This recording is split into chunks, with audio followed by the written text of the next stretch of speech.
Bismillahirrahmanirrahim. Melanjutkan ngaji kita Surah Ali Imran ayat 47 sampai 49.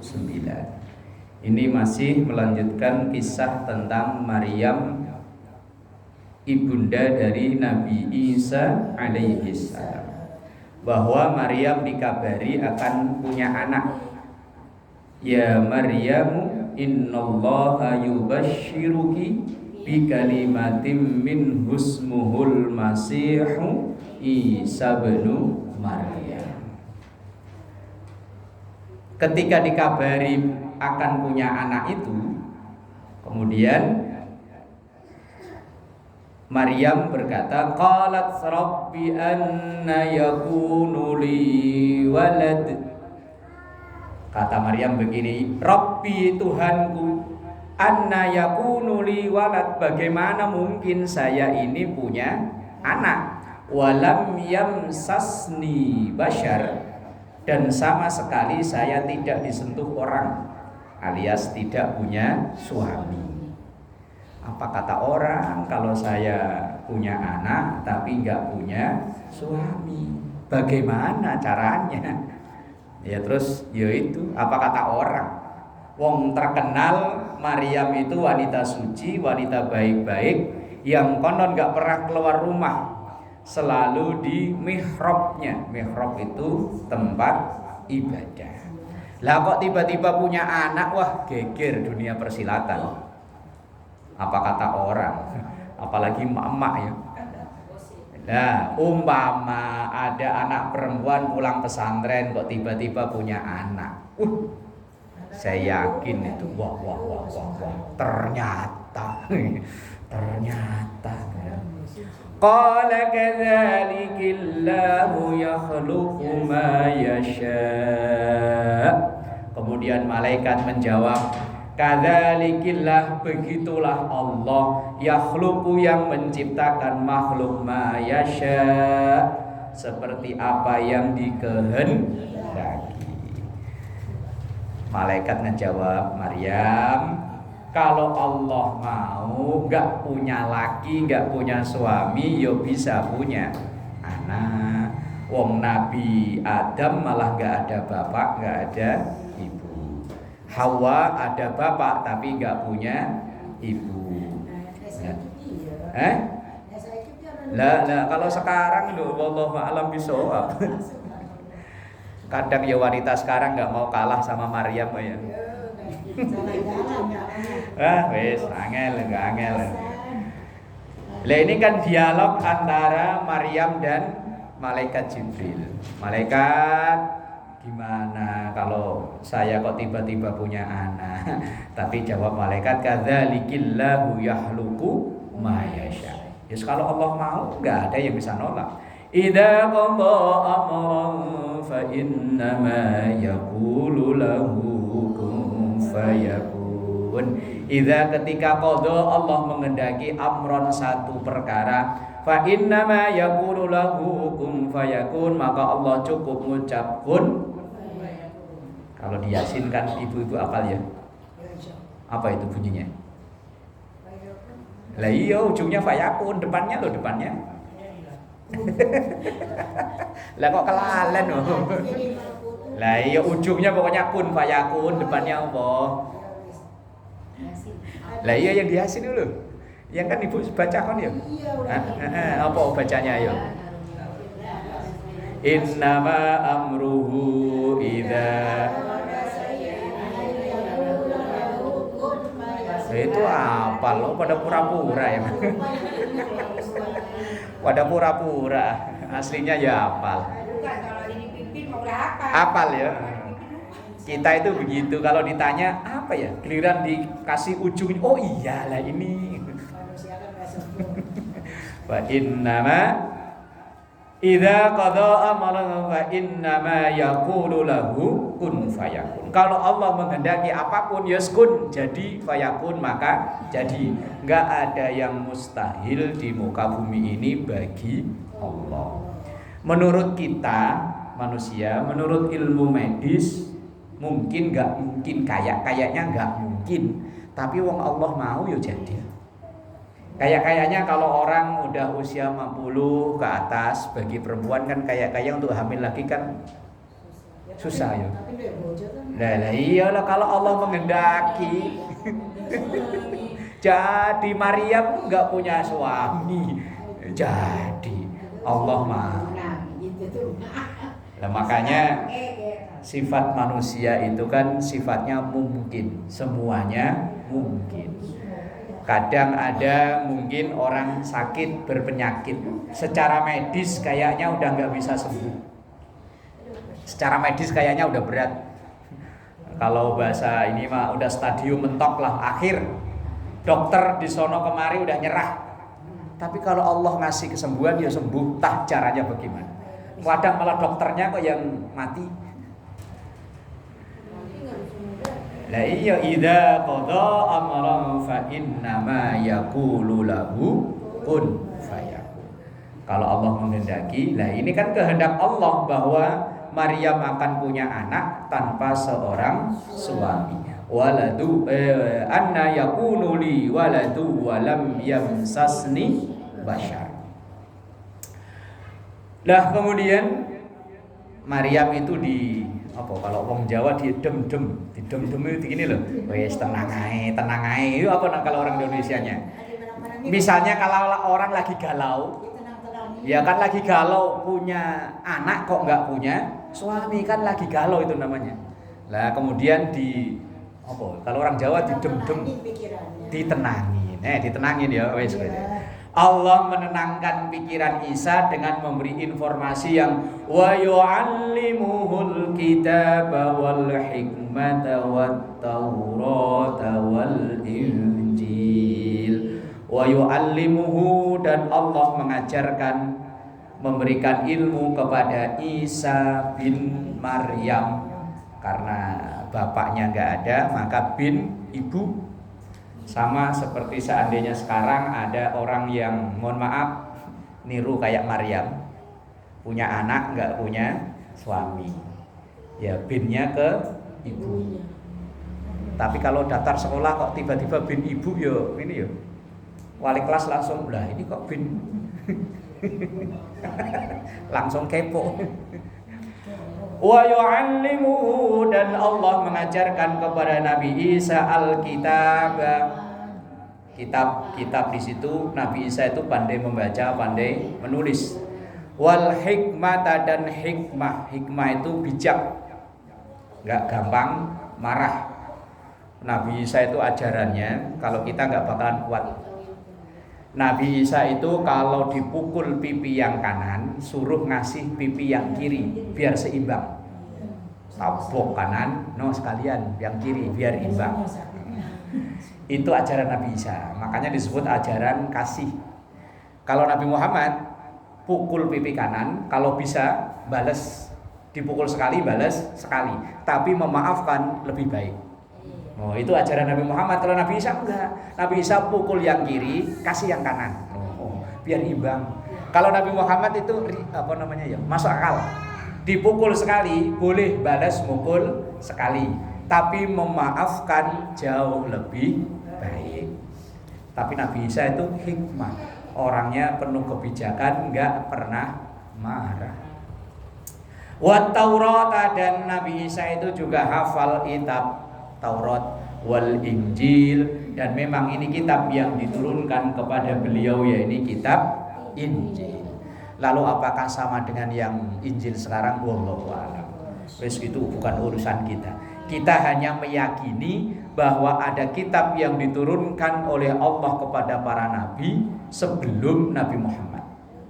Ada Taurat kepada Nabi Musa, Zabur kepada Nabi Daud, Injil kepada Nabi Isa. Kita hanya meyakini, wong kita nggak ada kewajiban untuk mempelajari, mengamalkan, enggak. Kita hanya wajib meyakini. Lah berhubung agama lain kok punya namanya sama Injil, tapi apakah isinya sama? Wallahu a'lam. Bukan urusan kita, itu urusan dia, guys. Kita nggak perlu kepo sama usil ya. Urusan apa? Keyakinan, kepercayaan orang lain dalam beragama. Nabi Isa itu wa rasulan, menjadi utusan ila Bani Israil, kepada orang-orang Bani Israil. Kalau bahasa agama lain untuk domba-domba tersesat. Kalau domba yang enggak tersesat, wallahu alam lagi lah ya, wallahu alam lagi. Pokoknya kalau Quran mengabarkan Nabi Isa itu wa rasulan ila Bani Israil. Nabi Isa itu diutus untuk Bani Israil. Kalau Nabi Muhammad diutusnya untuk lil alamin, untuk seluruh alam raya. Nah ini bedanya. Kalau nabi-nabi dulu sebelum Nabi Muhammad itu diutus hanya untuk umatnya saja. Kalau Bani Israil ya Israil, kaum Ad ya Ad, kaum Samud ya Samud, wes sebatas itu. Tapi kalau Nabi Muhammad seluruh umat alam raya ini. Anni qad ji'tukum bi ayatin mir rabbikum. Anni sesungguhnya aku qad ji'tukum telah mendatangkan kepada kalian bi ayatin, dengan tanda. Tanda itu mukjizat. Mukjizat yang diberikan oleh Allah kepada Nabi Isa alaihi salam, mir rabbikum, dari Tuhan kalian. Di antara mukjizatnya Nabi Isa alaihi salam, anni akhluqu lakum minat tini ka hay'atit tayr fa anfukhu fihi fayakunu tayran biiznillah. Bahwa aku membuat semisal kayak patung dari tanah mirip burung. Kemudian fa anfukhu fihi, aku tiupkan ke dalam tadi itu patung yang mirip burung itu, fayakunu tayron, maka jadilah tayron, burung, biiznillah, dengan izin Allah. Nabi Isa enggak lupa, semua mukjizat yang diberikan itu selalu beliau sertakan dengan biiznillah, dengan izin Allah. Kemudian wa ubrihul akmaha, menyembuhkan orang sakit buta yang dari lahir. Dari lahir memang buta. Itu kalau sampai sekarang ada rumah sakit tutup ya. Nah iya langsung berobat pada kesono semua. Kayak dulu zaman entah tahun kapan itu, ada bocah yang punya batu. Ponari mah pelawak. Itu kalau melihat ya, wallahu alam, melihat tuh pasiennya ngantrinya, ya Allah, batu cemplungin minum sembuh, batu cemplungin sembuh. Orang sekarang nggak mau kalah sama ponari, langsung bikin minuman pokari. Ya siapa tahu manjur kayak batunya ponari. Tapi ya tetap itu semuanya biiznillah, dengan izin Allah. Dokter yang paling canggih sekalipun ya dengan izin Allah. Wong nyatanya ya, dulu waktu Pak Harto sakit itu dokternya ada berapa? Wes pokoknya semua dokter yang paling hebat dikumpulin jadi satu. Ya mati juga. Tetap kalah sama Israel. Yang nggak di sini panjang umur. Kadang ada orang yang sakit nggak dirawat sama siapa-siapa, wes pokoknya sakarep-karepe, yo malah sembuh. Yo itu ternyata semuanya yo biiznillah. Wal abroso, abros itu penyakit kusta.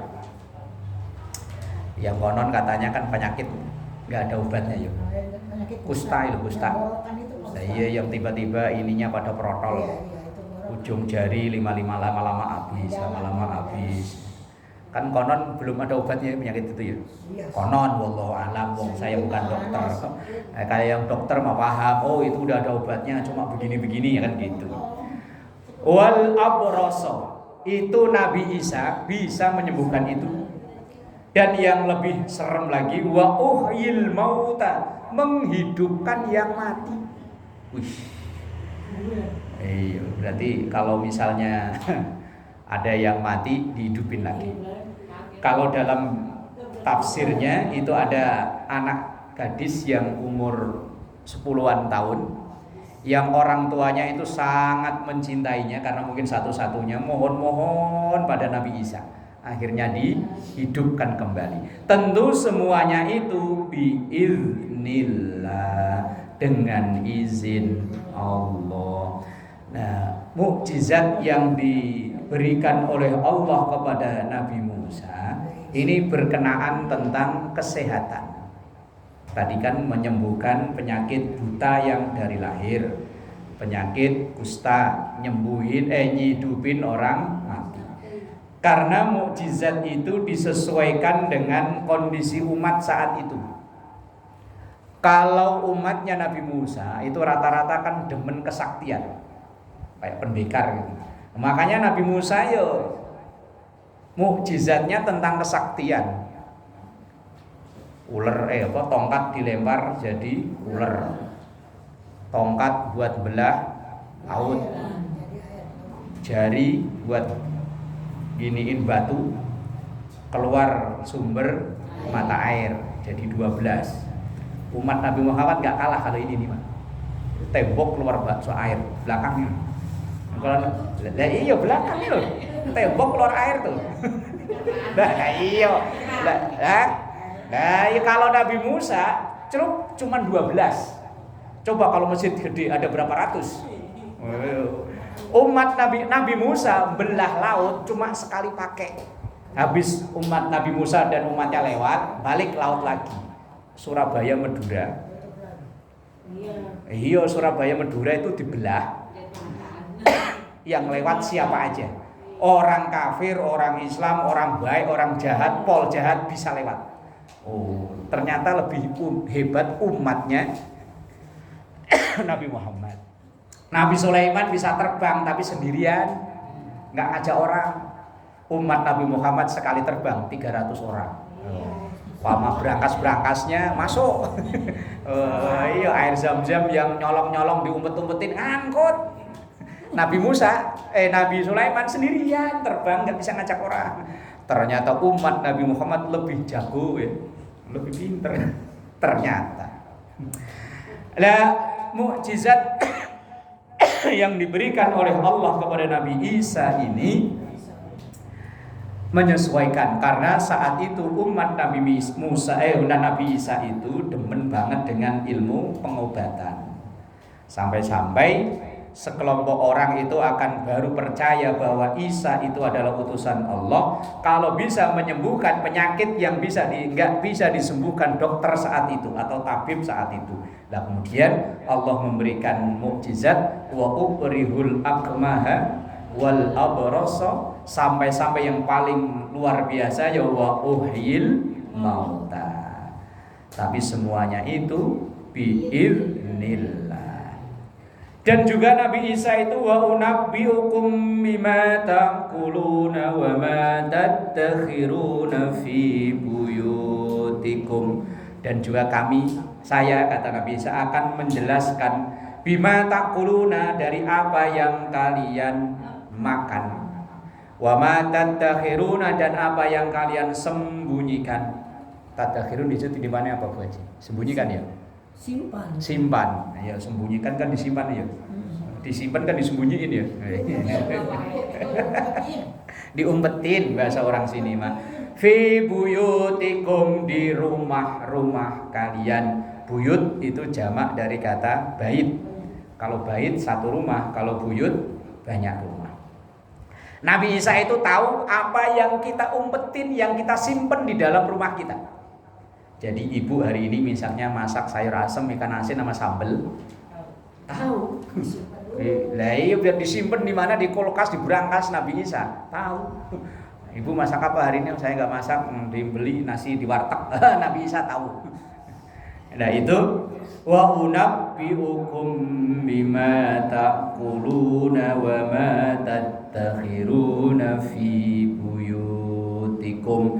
Dan saya juga akan menjelaskan secara gamblang apa yang kalian makan dan apa yang kalian simpan, apa yang kalian sembunyikan fi buyutikum, di rumah-rumah kalian. Jadi mungkin tembus pandang gitu kali ya. Jadi ngelihat rumah, oh ini masakannya ini, tahu.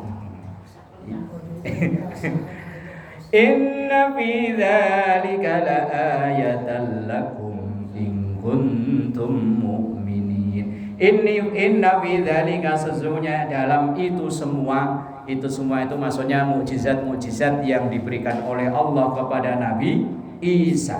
La ayatan itu menjadi tanda bahwa Nabi Isa itu benar-benar utusan Allah.